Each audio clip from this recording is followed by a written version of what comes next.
was looking at, I don't know if I can say the name on a video, but I was looking at my cell phone, you know, the app where you could look at your friends and see what they're posting.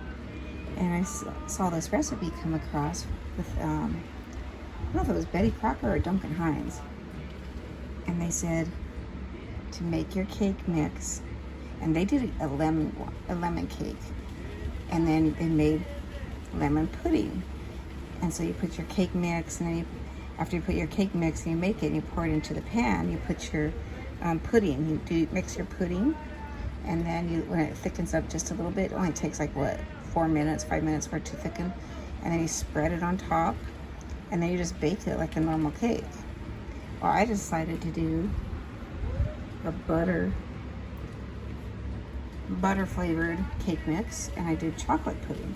So right now it's cooling. You can see the chocolate right there.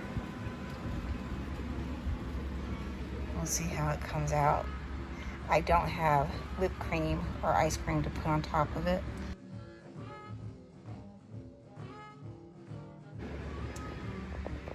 You can see it. But it's almost like a malted or like a lava cake in a way. So I did 2 servings. There you go.